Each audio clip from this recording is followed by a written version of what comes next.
Haleluya.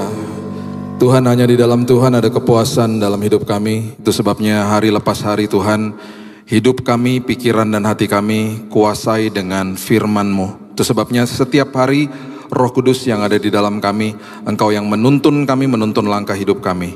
Terima kasih Tuhan buat hari ini, terima kasih buat malam yang indah ini. Kami percaya kami berkumpul di sini karena kami tahu kami mau duduk di kaki Tuhan untuk mendengarkan isi hati Tuhan sendiri. Roh Kudus yang berbicara, Roh Kudus yang menasehati kami. Di dalam nama Tuhan Yesus kami berdoa, kita sama-sama katakan amin, amin, amin.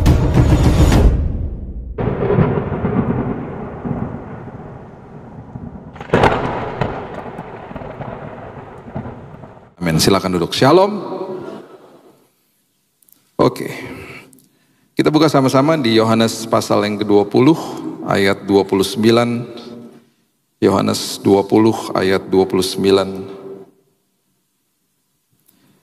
Firman Tuhan mengatakan begini, kata Yesus kepadanya, "Karena engkau telah melihat aku, maka engkau percaya.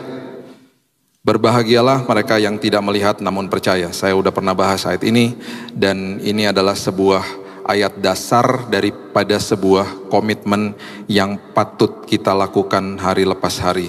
Apa intisari dari komitmen manusia kepada Tuhan? Apa intisari dari hidup kita? Nanti hari Minggu kita akan bahas tentang arti daripada terang Tuhan yang ditempatkan di dalam kita. Itu dahsyatnya luar biasa. Terang itu nggak bisa dipadamkan kecuali kita yang padamkan. Dan terang itu luar biasa, dan terang itu apa perbedaannya terang di perjanjian lama dan terang di perjanjian baru. Apa artinya terang yang ada di dalam kita, dan apakah artinya ketika terang itu berkuasa atas bumi yang gelap ini, dan lain sebagainya. Nanti kita sambung di hari Minggu. Nah, dasar daripada sebuah komitmen kita kepada Tuhan. Kenapa saya katakan komitmen? Karena intisari daripada kehidupan kekristenan kita itu gak bisa hanya sekedar mengenal yang namanya Tuhan saja. Karena kita bisa kenal Tuhan cuma dari orang lain dan kita bilang kita kenal. Atau kita kenal dia dengan paradigma yang salah mungkin. Atau kita kenal dia dengan apa maunya kita, dengan keinginan kita sendiri. Dan kita kenal Tuhan itu kita punya perspektifnya pasti beda-beda. Ada yang benar dan ada yang salah. Nah, itu sebabnya Yesus selalu katakan bukan sekedar mengenal dia, dia selalu katakan ikut aku, follow me. Itu yang paling benar, itu yang paling luar biasa. Ikut dia itu berarti komitmen untuk ikut dia. Ikut dia itu berarti belajar, ikut dia berarti setiap hari menggapai isi hatinya. Itu ikut dia, itu follow him. Dan itu ketika kita lakukan dan itu menguasai hidup kita, ayat-ayat seperti begini akan jadi pewahyuan yang dalam bagi hidup kita. Walaupun saya nggak lihat, tetapi saya percaya ya Tuhan. Yosua pasal yang pertama, ayat kedua sampai ayat yang ke-6 mengatakan begini. Yosua pasal yang pertama, ayat yang kedua. "Hambaku Musa telah mati. Sebab itu bersiaplah sekarang, seberangilah sungai Yordan ini, engkau dan seluruh bangsa ini menuju negeri yang akan kuberikan kepada mereka, kepada orang Israel itu. Setiap tempat yang akan diinjak oleh telapak kakimu, kuberikan kepadamu seperti yang telah kujanjikan kepada Musa." Ya, Musa nggak pimpin bangsa Israel masuk ke dalam tanah perjanjian, mereka dipimpin sama Yosua. Jadi ada tongkat estafet yang diberikan kepada Yosua. Dan Yosua sudah dikasih tahu sama Tuhan, semua tanah yang kau injak, aku sudah berikan untukmu. Dengan kata lain, semua tanah yang kau injak, engkau pasti menang. Semua musuh yang kamu ketemu di tengah jalan, kamu pasti menang. Itu kan janji yang dahsyat ya, itu janji yang luar biasa, itu janji yang betul-betul meneguhkan harusnya isi hati seseorang gitu ya. Dan dikatakan begini, bukan hanya sekedar itu aja, dari padang gurun dan gunung Libanon yang sebelah sana sampai ke sungai besar, ini sampai teritorinya disebut, yakni sungai Efrat, seluruh tanah orang Het sampai ke laut besar di sebelah matahari terbenam, semuanya itu akan menjadi daerahmu. Jadi sebelum berangkat aja dia udah diberikan kemenangan sama Tuhan. Ini metafor dari kehidupan kita hari ini sebenarnya. Kalau kita berdoa, kita sebenarnya sudah berdoa dari posisi yang sudah menang, karena Kristus sudah katakan selesai di kayu salib. Itu harus jadi paradigma kita kalau kita berdoa. Saya udah menang. Saya terima kasih Tuhan, saya sudah terima kesembuhan, saya sudah terima pemulihan. Saya berdoa dari posisi yang menang. Ada terang Tuhan di dalam saya, terang itu mengalahkan kegelapan. Itu adalah berdoa dengan sebuah kepercayaan dan iman, dan kita melihat sesuatu yang belum terlihat, dan kita sudah nyatakan dalam hidup kita. Nah ini dia nih, dikatakan begini, seorang pun tidak akan dapat bertahan menghadapi engkau seumur hidupmu. Ini luar biasa janjinya kepada Yosua. Seperti aku menyertai Musa, demikianlah aku akan menyertai engkau. Aku tidak akan membiarkan engkau dan tidak akan meninggalkan engkau. Saya waktu selesai pengobatan dan saya selesai dari rumah sakit setelah kena kanker 2019, saya di kamar saya.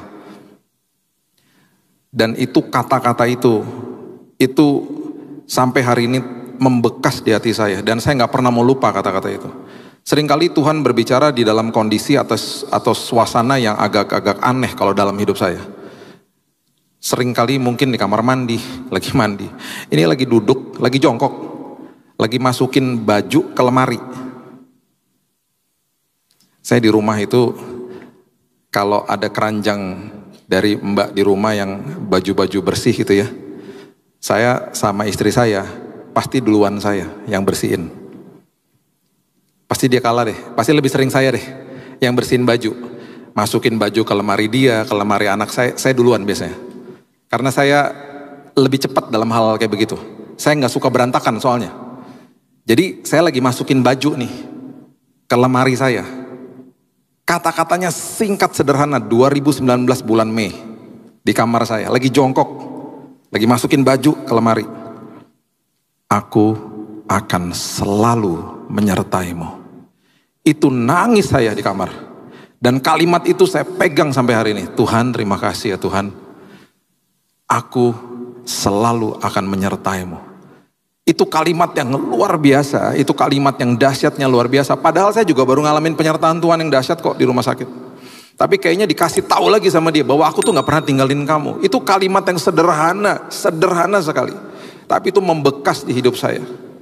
Jadi perjalanan hidup saya sampai seterusnya setelah hari itu, saya selalu bilang kalau ada apa-apa yang gak enak, saya selalu bilang, dia udah pernah bicara kok sama saya.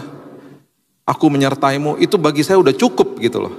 Dan itu yang dia katakan kepada Yosua. Jadi waktu saya baca ini saya mengamenkan. Nah ini masalahnya. Udah dikasih tahu kemenangan akan kau raih, tapi Tuhan tahu bahwa kita ini akan lihat kegelapan di dalam dunia. Yosua akan berhadapan sama musuhnya. Yosua akan berhadapan dengan kesulitan. Yosua akan berhadapan sama proses. Itu sebabnya kalimat ini keluar dari mulut Tuhan. Dia katakan begini, kuatkan dan teguhkan hatimu. Be strong and courageous. Dan kalimat ini, kuatkan dan teguhkan, itu diulang di Yosua 1 sampai 4 kali sama Tuhan. 4 kali loh. Itu dikatakan kuatkan dan teguhkan setelah janji Tuhan diberikan. Jadi waktu janji Tuhan diberikan kepada saya, aku akan sertai hidupmu. Tetap aja apakah saya akan bebas dari yang namanya rasa takut? Gak juga, manusia kok.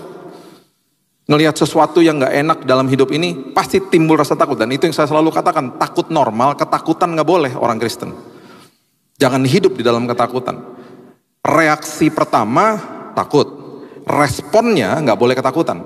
Reaksi itu normal, reaksi itu emosi, reaksi di awal. Respon adalah sebuah tindakan atau perkataan yang sudah terkalkulasi, sudah dipikirkan.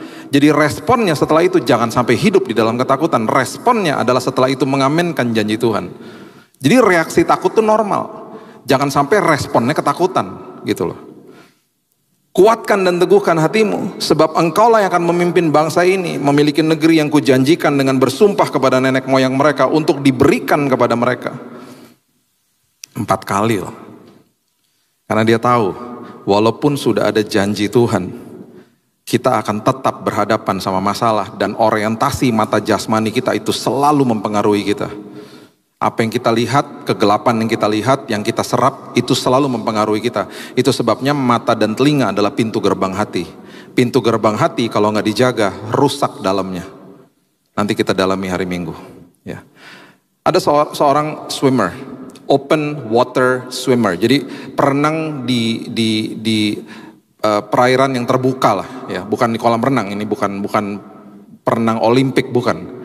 Namanya Florence Chadwick. Dia hidup tuh tahun 1915, meninggal atau 18 ya lupa. Meninggalnya 1995 lah. Udah lama.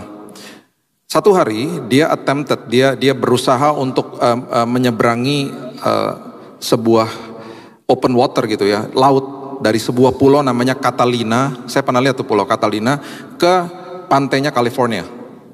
Itu jaraknya sekitar 41 kilo. Di tahun, nah itu dia saya lupa, udah lama lah tahunnya. Bukan baru-baru ini, udah lama kan. Dia hidup aja 1918 sampai 1995. Dia waktu dia lagi berenang ke sana, belum ada Google Map. Kalau ada Google Map, ada radar, mungkin mereka bisa lihat. Jadi dia hanya didampingi sama perahu-perahu di sekitarnya yang udah pasti krunya dia, dan ada salah satunya tuh ibunya dia. Jadi dia berenang 41 kilo. Dia berenang. Tiba-tiba di dalam satu kondisi, kabut yang begitu tebal, karena di daerah San Francisco tuh terkenal, kalau Bapak Ibu pernah ke sana, itu tebal sekali kabutnya. Saya pernah bawa mobil di situ. Mobil di depan saya jarak cuma 1 meter nggak kelihatan. Saya harus melipir, dan itu langsung bunyi sirene lah di situ. Itu bahaya udah. Pelan-pelan, jalannya pelan-pelan sekali, cari exit keluar, langsung tinggal di hotel. Udah nggak bisa jalan udah. Karena kabutnya tuh setebal itu. Nah itu terjadi sama dia rupanya. Di daerah situ memang fognya tuh, kabutnya tuh tebal sekali. Dia berenang, kabutnya turun. Dan mereka nggak punya data, nggak punya radar mungkin saat itu kan, belum teknologi belum maju. Dia mulai bilang sama mamanya, aku capek. Kenapa kamu capek? Udah terusin, kamu biasa kok berenang segitu jauh. Bapak Ibu, Florence Chadwick menyerah. Dia naik ke perahu. Waktu dia naik ke perahu, itu kabutnya sirna, perlahan-lahan sirna. Jarak antara waktu dia sudah naik ke perahu, dan berarti kan timernya di stop ya.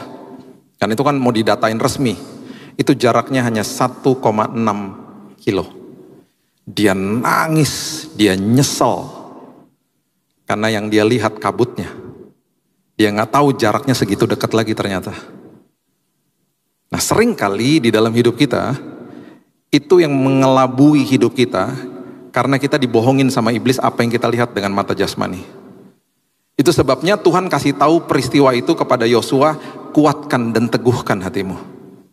Semua firman, semua yang aku sudah berikan kepadamu, kuatkan dan teguhkan hatimu.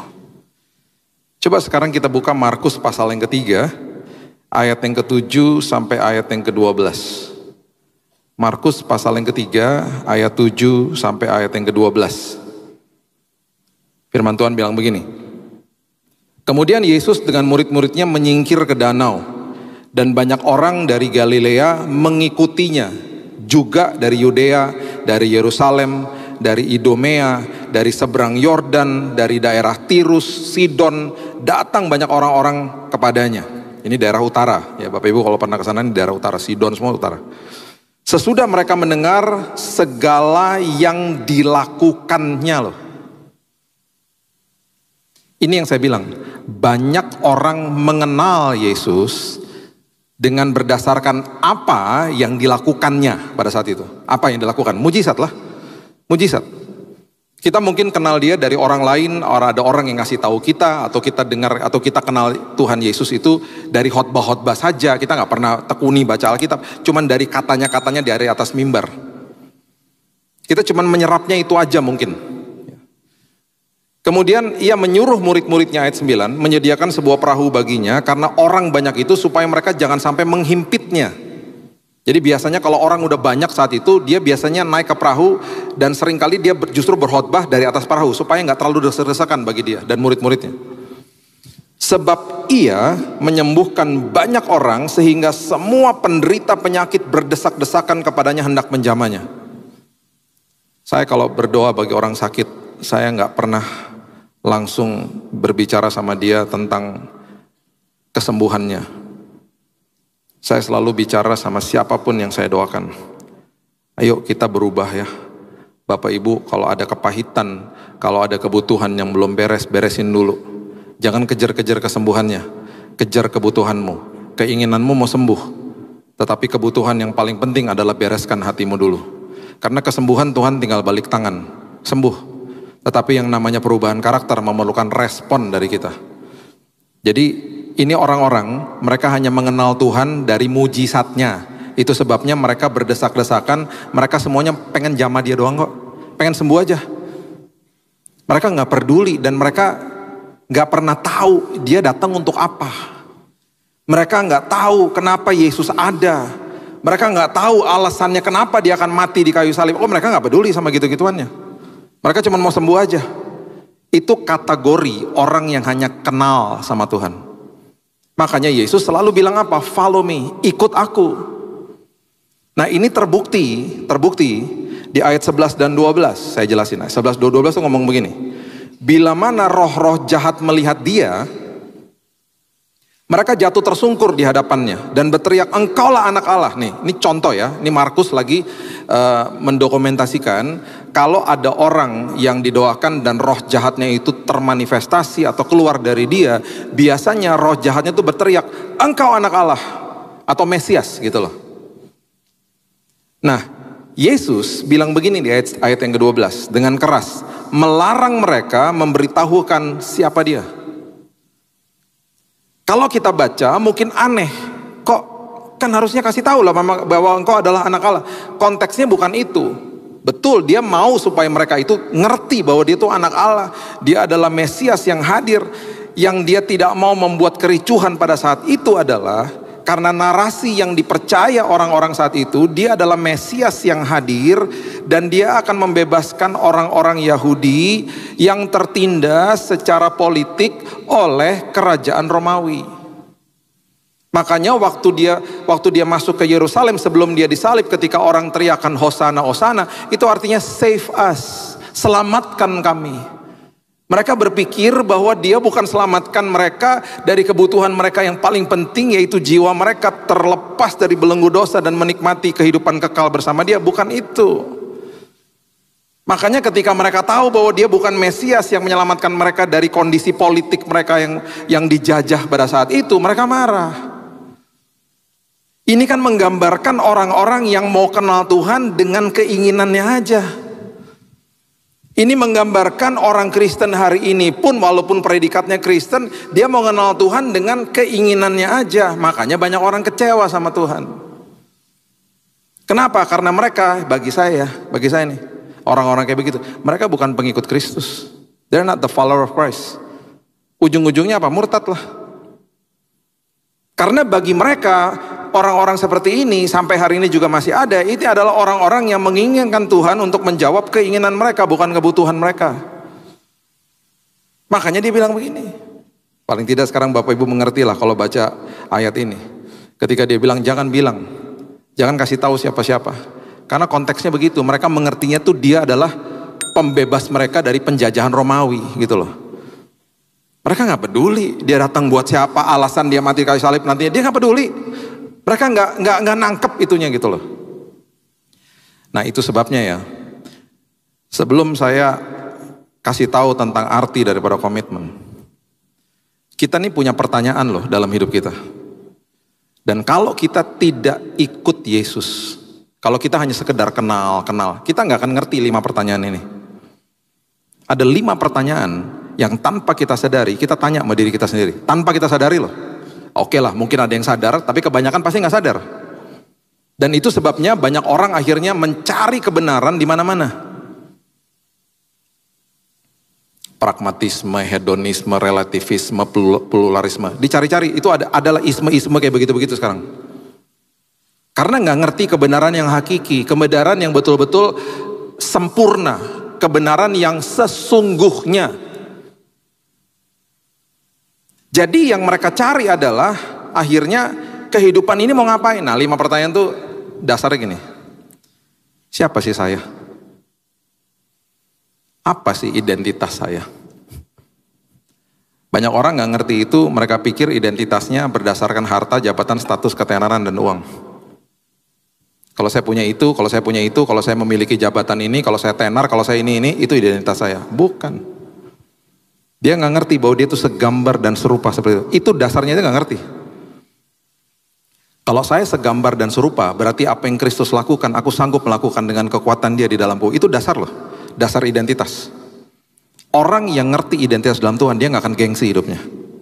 Dia nggak akan banding-bandingkan hidupnya sama orang lain. Dia tidak akan minder.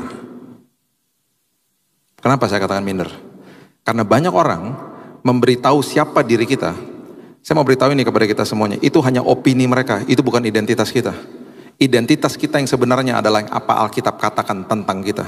Engkau adalah lebih daripada pemenang. Itu identitas kita yang benar. Jadi kalau kita growing up, ada orang yang pernah ngelukai kita, ngebully kita.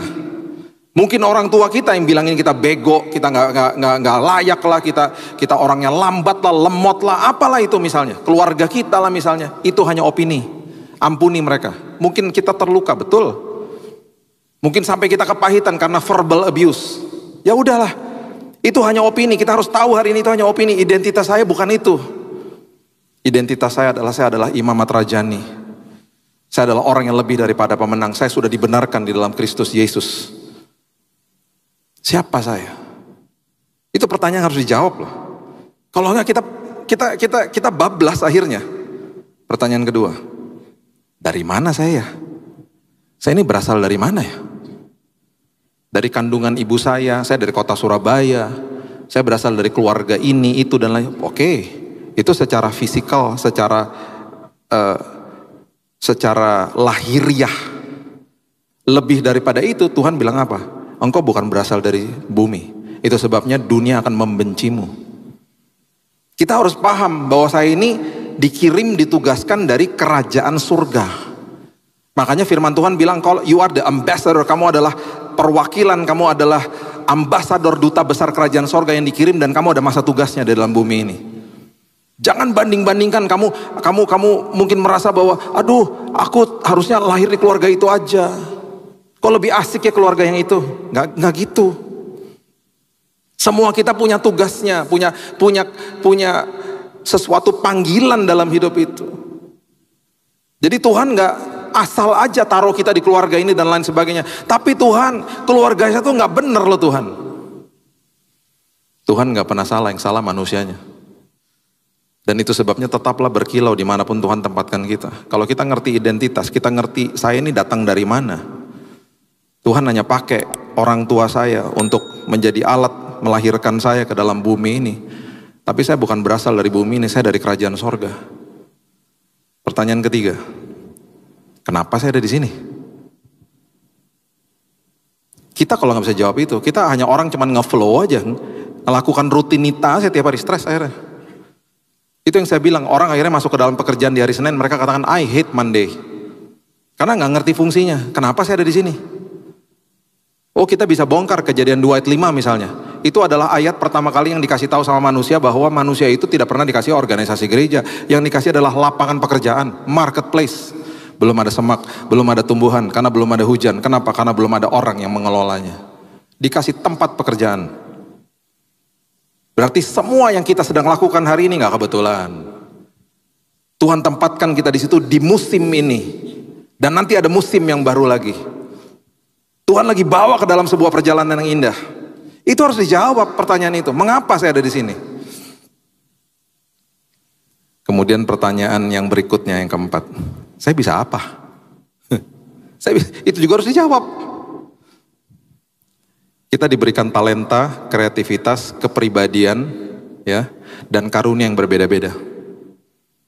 Kepribadian kita aja kalau di dominan, intim, stabil, cermatnya dites aja beda-beda. Nah Tuhan tuh adil, Dia sudah kasih tujuan dalam hidup kita masing-masing untuk kita lakukan. Dia kasih modalnya di dalam kita. Dia kasih kepribadian yang tepat, Dia kasih gairahnya supaya kita ke situ. Makanya Nehemia, dia juru minumnya Raja Artasasta di Persia. Dia orang Yahudi, dia ekspatriat toh, hidupnya nyaman, enak, gaji tinggi, kerja sama raja kok. Tiba-tiba satu hari dia alih profesi, dapat panggilan Tuhan yang sesungguhnya. Dia pindah dari zona nyaman ke zona kekuatan. Dia bilang begini sama raja, aku dapat panggilan Tuhan, aku harus bangun tembok Yerusalem yang sudah bertahun-tahun hancur. Dan kota saya ini dilecehkan sama musuh. Dia pulang akhirnya. Bayangin dari F&B jadi teknik sipil loh. Ternyata dia disitulah panggilan hidupnya dia. Dia paham, oh ini panggilan hidupku. Dan orang yang masuk ke dalam zona kekuatan, dia paham, dia menemukan kekuatan dirinya. Saya suka sama pemain-pemain basket yang selalu bilang gini, this is my craft. Saya kalau lihat interviewnya LeBron James, mereka selalu bilang, I'm working on my craft. Saya sedang kerjakan apa panggilan hidupku. Yang saya jago tuh main basket. Saya latihan supaya saya makin tajam permainan saya. Saya suka dengan kalimat itu. Kita semuanya punya kehebatan masing-masing. Saya bisa apa? Semua kita bisa sesuatu. Dan pertanyaan yang kelima adalah, saya mau kemana habis ini? Firman Tuhan udah kasih tahu dengan jelas, kekekalan sudah menanti bagi kita.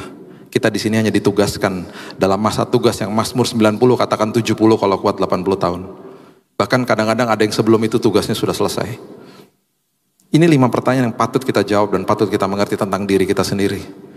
Kalau kita ngerti itu kita merdeka. Kalau kita ikut Yesus, bukan sekedar kenal, ikut Yesus, kita bisa jawab pertanyaan ini. Dengan dasar ini, dengan dasar semuanya ini, kita akhirnya ngerti komitmen itu apa di dalam Tuhan. Coba lihat ya. Daniel pasal yang ketiga, ayat 17-18.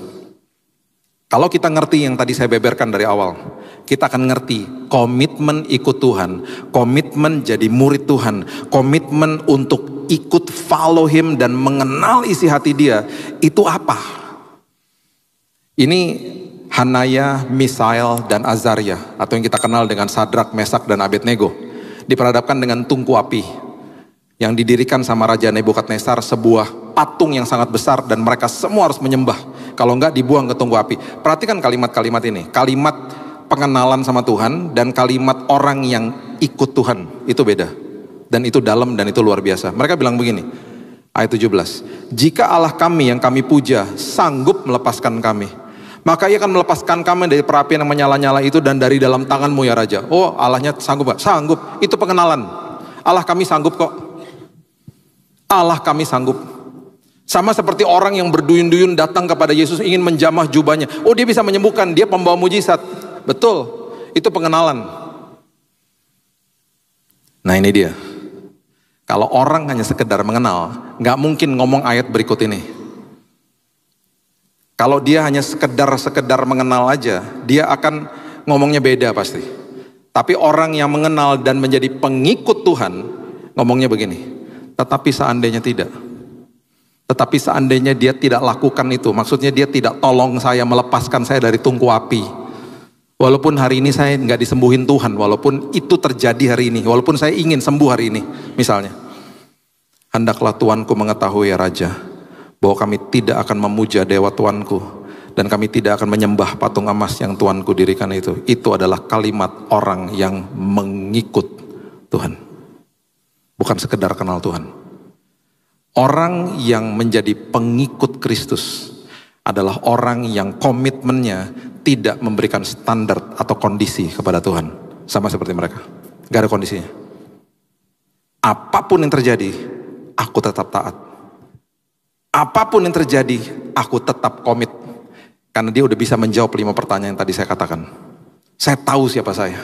Saya tahu dari mana saya berasal. Saya tahu kenapa saya ada di bumi ini. Saya tahu saya bisa apa, talenta apa yang Tuhan berikan, dan saya tahu kemana ujung hidupku nantinya. Oh, itu pengikut Kristus. Makanya mereka ngomong begitu. Mereka mana tahu tungku api itu ada sudah menanti malaikat Tuhan yang akan berdiri bersama-sama dengan mereka dan tidak ada sehelai dari jubah mereka yang terbakar. Mereka mana tahu. Kita di sekolah minggu dulu nonton ini atau lihat ini di visualnya, kita udah tahu cerita ujungnya. Mereka mana tahu. Yang mereka lihat di depan tungku api, orang-orang prajurit pada mati kok karena mereka disuruh panasin tuh tungku api. Kalau mereka hanya kenal saja kepada Tuhan, kami tahu Tuhan kami sanggup, dan ketika mereka udah mau masuk dan Tuhan gak tolong juga, mereka bisa murtad di situ. Udah guys, kita udah nyembah aja deh berhala, ntar habis itu kita minta ampun sama Tuhan, udah gitu aja lah gitu. Itu orang yang kenal Tuhan cuman begitu aja. Oh, mereka gak peduli. Mereka ya bayangin ya, mereka akan dibakar hidup-hidup loh di dalam. Sebuah hukuman mati yang tidak manusiawi. Makanya hukuman mati kan ditembak, tembaknya harus di sini. Dalam sepersekian detik harus mati orangnya. Di aimingnya itu kalau tembak mati, regu tembak mati harus nembaknya ke jantung.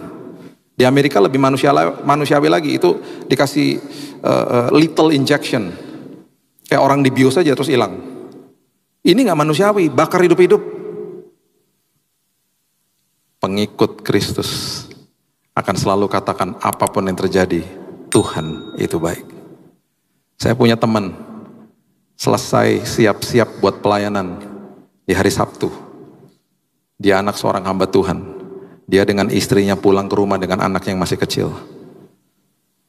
Di hari Sabtu. Dia masuk ke rumahnya. Dan ternyata gasnya bocor di rumahnya. Rumahnya meledak. Istrinya meninggal. Dan ketika saya jumpa dengan dia sama anaknya selamat, luka bakar di tangannya. Dia masih bisa bilang begini sama saya, Tuhan Yesus baik. Itu pengikut Yesus. Apapun yang terjadi, Tuhan itu baik. Mereka melihat sesuatu yang orang lain gak lihat.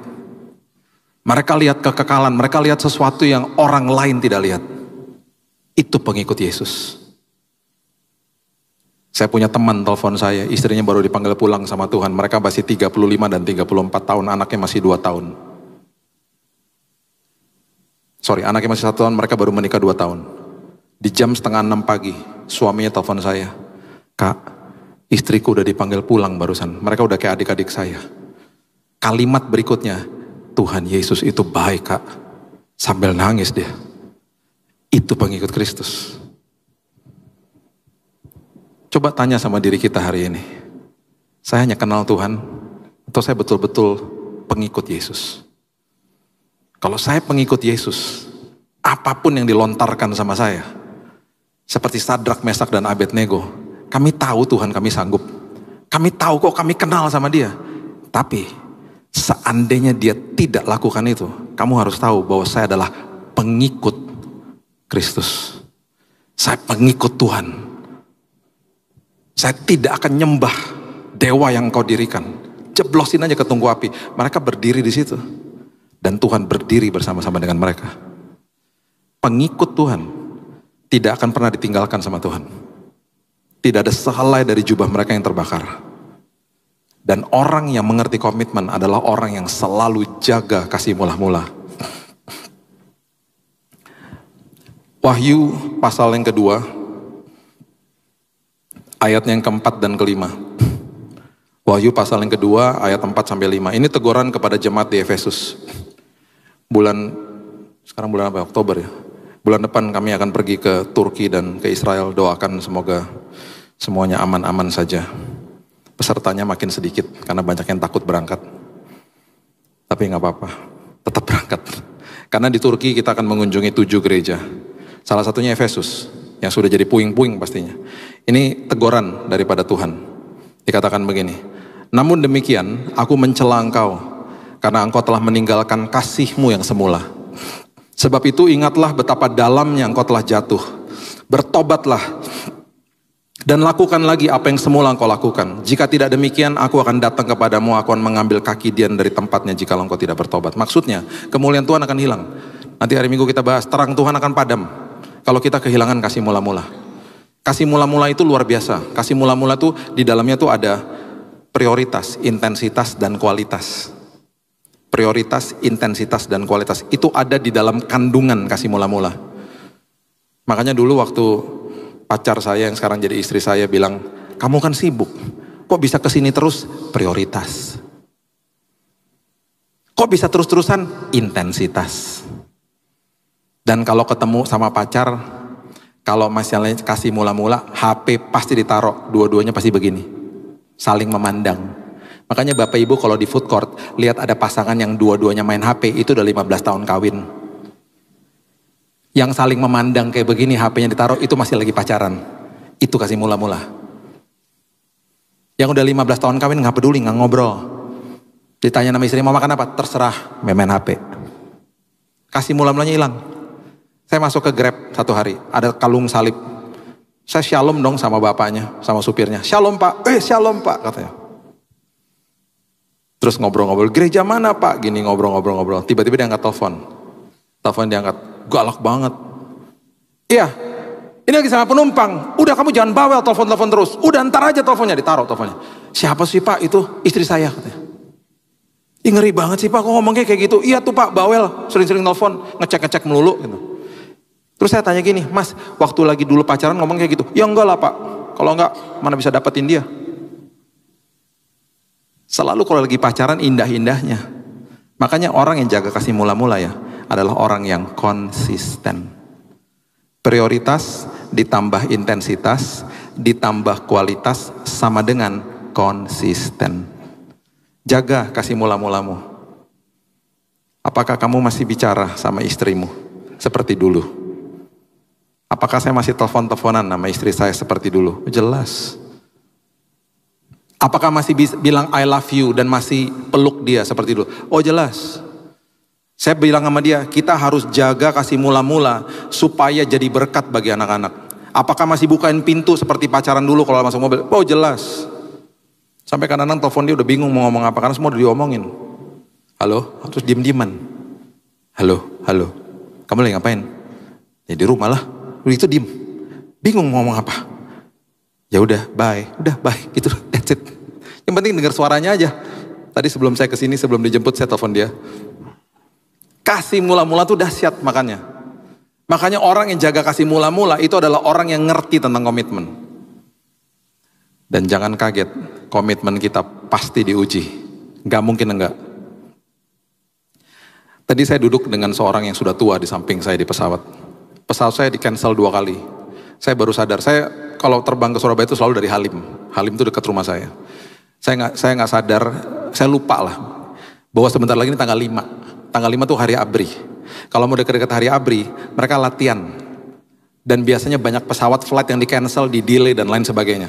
Tiba-tiba pesawat saya yang tadi jam 12:30 siang, di delay. Udah dapat notifikasi untungnya. Bodoh, nyampenya sore banget, saya nggak berani lah.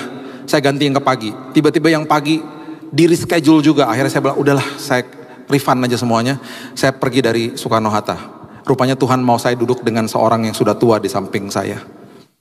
Ngobrol-ngobrol sebentar sama dia. Orang kalau naik pesawat 1,5 jam, 1 jam 15 menit lah sampai Surabaya. Status saya sama dia, saya cuman kenal doang. Saya cuman kenal sama dia. Cuman ngobrol sebentar, kenal. Ya udah, cuma tahu namanya, kenal. Bayangin kalau saya jalan kaki sama dia dari Jakarta Surabaya, cuman bawa ransel misalnya, tinggal di tenda, yang tadinya 1,5 jam atau 1 jam 15 menit udah nyampe, ini misalnya sebulan baru nyampe Surabaya, jalan kaki soalnya, lewat Pantura gitu. Malam-malam tinggal di tenda karena budget terbatas, Indomie bagi 2 gitu ya. Hari lepas hari curhat-curhatan sama dia. Kalau udah selesai perjalanan itu setelah 1 bulan sampai Surabaya, saya nggak mungkin bilang Bapak itu adalah kenalan saya. Saya akan bilang apa? Bapak ini adalah sahabat baru saya. Makanya di dalam semua ujian, Tuhan nggak akan ajak kita cepat-cepat. Dia akan ajak kita jalan kaki sama-sama dia. Karena dia akan maut supaya ujian itu terjadi dalam hidup kita, supaya komitmen itu betul-betul jadi murni seperti emas. Dan ujung daripada itu semuanya kita akan katakan begini, aku sekarang kenal Tuhan aku dengan benar. Pengikut Kristus itu selalu Tuhan mau supaya dia ngerti isi hatinya. Makanya prosesnya agak lama. Prosesnya jalan kaki, bukan terbang. Prosesnya nggak enak, jalan sama-sama dia. Lewatin suka duka sama-sama dia. Makanya tadi saya merenung, iya saya cuma kenalan dia 1,5 jam. Ngobrol cuma tahu namanya sebentar. Mau kemana Pak dan lain sebagainya. Udah, selesai udah. Ntar besok-besok kalau ketemu mungkin di mall atau di mana. Pak ingat nggak kemarin? Jakarta, Surabaya, Citylink ingat gak? Oh iya Pak, cuman gitu doang pasti. Kalau saya jalan kaki sama dia, sahabat baru saya tuh pasti. Sebulan sama-sama dia pasti kan. Lewatin suka duka sama-sama, makan Indomie sama-sama. Yang tadinya kita gak kenal, kita jadi kenalan secara dekat. Curhatan tentang masa lalu, pergumulan hari ini dan harapan masa depan. Kita curhat-curhatin lah berdua. Dan yang terakhir, setiap kali semua kita punya komitmen, udah pasti komitmen itu Tuhan mau ada tandanya. Kayak Tuhan kasih tanda sama kita. Tandanya itu apa sih? kesaksian hidup. Makanya Lukas pasal yang ke-24 bilang begini. Coba lihat ya. Ayat terakhir saya bagikan, Lukas 24 ayat 38 sampai 39 bilang begini. Lukas 24 ayat 38 sampai 39. Akan tetapi ia berkata kepada mereka, mengapa kamu terkejut dan apa sebabnya timbul keraguan-raguan dalam hati kamu? Lihatlah tanganku dan kakiku. Aku sendirilah ini, rabalah aku dan lihatlah. Karena hantu tidak ada daging dan tulangnya seperti yang kamu lihat ada padaku. Komitmen dia di kayu salib, itu ada tandanya. Dan ketika dia kasih tunjuk tandanya, Thomas yang ragu-ragu, tidak ragu-ragu lagi. Makanya setiap kali ada komitmen, setiap kali pengikut Kristus itu berkomitmen hidupnya, pasti ada tandanya. Dan kesaksian hidup itu Tuhan mau itu membawa kemuliaan bagi orang lain. Menjawab keraguan-raguan orang lain. Saya di dada saya di bagian sini ya, ada bekas 3 lubang di sini. Waktu pertama kali keluar dari rumah sakit, anak saya tanya gini, Dad, itu apa sih? Kamu nggak ingat ya waktu di rumah sakit ada selang nancep di sini? Ini bekasnya.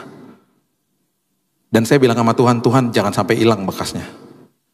Karena sampai kapanpun saya mau mengingat kasih karunia Tuhan yang luar biasa. Saya bilang gini sama istri saya, the devil scratch me. Iblis hanya bisa cakar saya.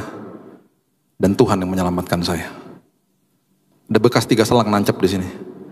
Kemo, antibiotik, sama transfusi darah. Dan masih ada bekasnya. Dan saya bilang, Tuhan jangan sampai hilang, Tuhan biarin aja. Setiap kali saya lihat, saya mau ingat kasih karunia Tuhan yang besar dalam hidupku. Kita semua ada tandanya.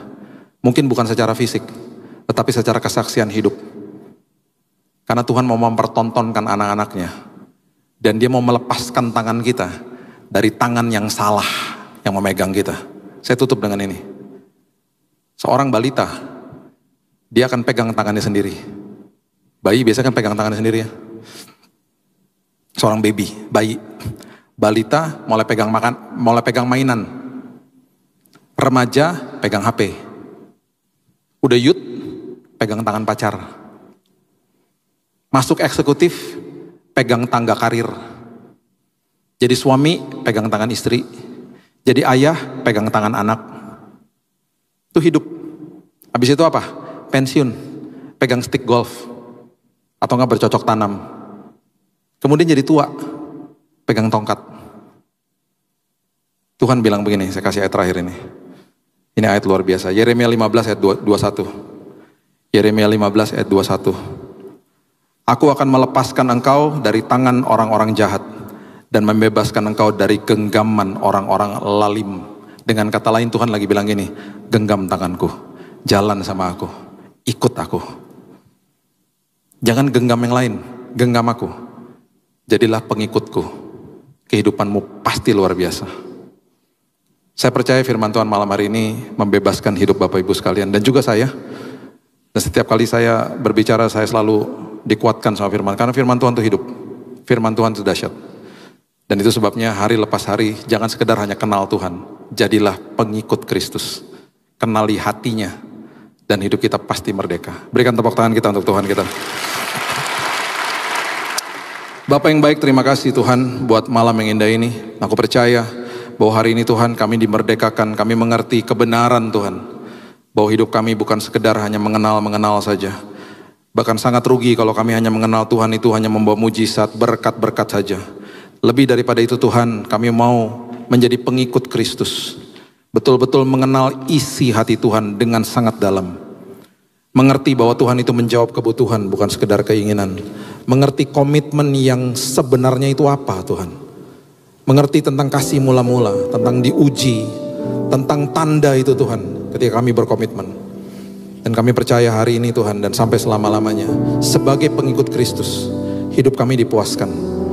Dan bahkan tangan kami digenggam sama Tuhan. Bahkan kami dilepaskan dari genggaman-genggaman yang salah mungkin Tuhan hari ini. Dan digantikan dengan genggaman tangan-Mu yang ajaib. Terima kasih Bapa. Kami serahkan hidup pikiran kami dalam tangan Tuhan. Keluarga kami dalam tangan Tuhan. Hamba-Mu berdoa kami terus naik dan tidak turun. Menjadi kepala bukan menjadi ekor. Lumbung-lumbung kami diisi penuh. Dan apapun yang kami pegang Tuhan buat berhasil. Terima kasih Bapa yang baik. Perlindungan, penyertaan, kesehatan daripada Tuhan melingkupi hidup kami dari hari ini sampai Maranatha. Hanya di dalam nama Tuhan Yesus kami berdoa dan mengucap syukur. Kita sama-sama katakan amin. God bless you.